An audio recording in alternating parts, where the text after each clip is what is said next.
নমস্কাৰ, দেশ দুনিয়া অনুষ্ঠানলৈ স্বাগতম জনাইছোঁ। ষ্টুডিঅ'ত মই অনিৰ্বাণ পাঠক।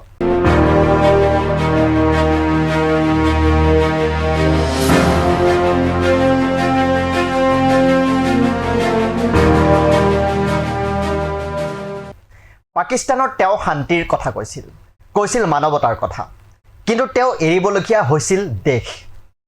ভাৰত পাকিস্তানৰ যুদ্ধ পৰিস্থিতিৰ মাজতে আজি এগৰাকী পাকিস্তানী মহিলাৰ কথা কম। নিজ দেশ পাকিস্তানৰ সন্ত্ৰাসবাদৰ ভয়াৱহতাই তেওঁক দেশ এৰিবলৈ বাধ্য কৰাইছিল। আজি তেওঁ সমগ্ৰ বিশ্বত পৰিচিত। তেওঁ আন কোনো নহয়, তেওঁ হ'ল মালালা ইউছুফজাই। 2014 চনৰ শান্তিৰ নোবেল বঁটা লাভ কৰিছিল মালালা ইউছুফজাইয়ে। ভাৰত পাকিস্তানৰ উত্তেজনাৰ খবৰে এতিয়া উদ্বিগ্ন কৰি ৰাখিছে বৰ্তমান ব্ৰিটেইনত থকা মালালা ইউছুফজাইক। সন্ত্ৰাসবাদক পোহপাল দি থকা ৰাষ্ট্ৰত পাকিস্তানত শৈশৱৰ পৰাই শান্তি আৰু মানৱতাৰ বাণী বিলাইছিল মালালাই। শৈশৱতে মালালাই পাইছিল বহু আন্তঃৰাষ্ট্ৰীয় স্বীকৃতি। 2011 চনত মাত্ৰ 14 বছৰ বয়সতে আন্তঃৰাষ্ট্ৰীয় শিশু শান্তি বঁটাৰ বাবে মনোনীত হৈছিল মালালা ইউছুফজাই। শিশু মালালাৰ এই প্ৰসিদ্ধিক সহ্য কৰিব পৰা নাছিল পাকিস্তানত ভৰণ পোষণ লৈ থকা ইছলামিক সন্ত্ৰাসবাদীয়ে। পাকিস্তানত শান্তিৰ কথা কোৱা মালালা হৈ পৰিছিল সন্ত্ৰাসবাদীৰ লক্ষ্য। সেয়া আছিল 2012 চনৰ কথা। তেতিয়া মালালাৰ বয়স মাত্ৰ 15 বছৰ। 2012 চনৰ 9 অক্টোবৰ, স্থান পাকিস্তানৰ শ্বাদ ভেলী। স্কুলৰ পৰা বাছেৰে ঘৰলৈ গৈ থকা অৱস্থাত সন্ত্ৰাসবাদীৰ আক্ৰমণৰ বলি হ'বলগীয়া হৈছিল মালালা ইউছুফজাই।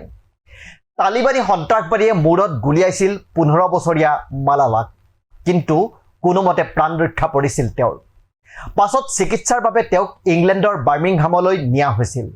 দীঘলীয়া সময়ৰ চিকিৎসাৰ পাছত মালালা সুস্থ হৈছিল, কিন্তু তাৰ পাছত নিজ দেশ পাকিস্তানলৈ আৰু উভতি নগ'ল মালালা ইউছুফজাই।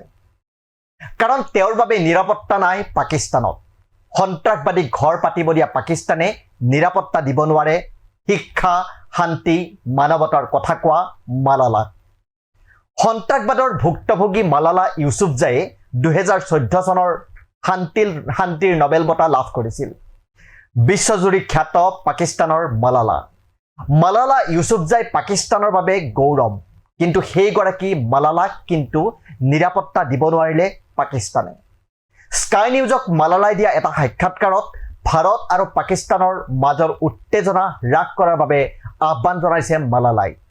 আন্তঃৰাষ্ট্ৰীয় সমাজক কূটনীতি আৰু আলোচনাক প্ৰসাৰিত কৰিবলৈ আহ্বান জনাই তেওঁ কৈছে যে শান্তি হৈছে সামূহিক সমৃদ্ধিৰ একমাত্ৰ পথ। জম্মু কাশ্মীৰৰ পহলগামত সন্ত্ৰাসবাদীৰ নিৰ্মম আক্ৰমণত 26 জনকৈ নিৰীহ লোকে প্ৰাণ হেৰুৱালে।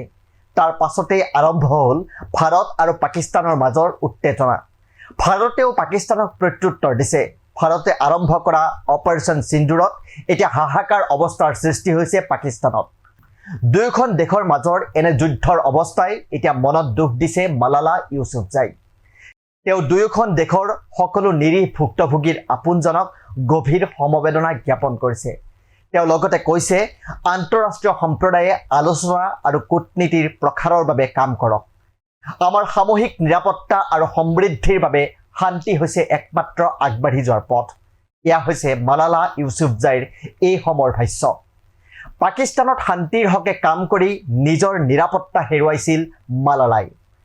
পাকিস্তানৰ বাবে গৌৰৱ বুলি ক'ব পৰা মালালাক সন্ত্ৰাসবাদীয়ে আক্ৰমণ কৰিছিল, কিন্তু তাৰ পাছতো সন্ত্ৰাসবাদীৰ বিৰুদ্ধে নিৰ্বিকাৰ আছিল পাকিস্তানৰ চৰকাৰ। মালালাৰ জীৱন পৰিক্ৰমাই প্ৰতিফলিত কৰে পাকিস্তানৰ জনতা আচলতে কিমান সুৰক্ষিত। পাকিস্তানৰ সেই পৰিৱেশ জন্মলগ্নৰ পৰাই আছে আৰু তাৰ অন্ত কেতিয়া পৰিবনে নাই সেয়াও অনিশ্চিত। সন্ত্ৰাসবাদীৰ আক্ৰমণৰ বলি হোৱাৰ পাছতেই মালালাক অস্ত্ৰোপচাৰৰ বাবে ইংলেণ্ডৰ বাৰ্মিংহামৰ চিকিৎসালয়লৈ নিয়া হৈছিল। তেতিয়াৰ পৰাই বৰ্তমান ব্ৰিটেইনত বাস কৰে তেওঁ নিজৰ কৰ্মজীৱন বিশ্বজুৰি কন্যা, শিশু আৰু মহিলাৰ শৈক্ষিক অধিকাৰৰ বাবে উৎসৰ্গা কৰি আহিছে। তেওঁ মালালা ফাণ্ড নামৰ এটা আন্তঃৰাষ্ট্ৰীয় সংস্থা চলাই আছে। পাকিস্তানত তেওঁ সন্ত্ৰাসৰ ভয়াৱহতা দেখি কৈছে। নিজৰ দেশ পাকিস্তানত সন্ত্ৰাসবাদীৰ এই দপদপনি তেওঁ চলি থকাটো কেতিয়াও নিবিচাৰে, কিন্তু পাকিস্তানৰ প্ৰশাসনে তেওঁলোকৰ নিজৰে কন্যা মালালাৰ কথা বাৰু কেতিয়াবা শুনিবনে? ধন্যবাদ।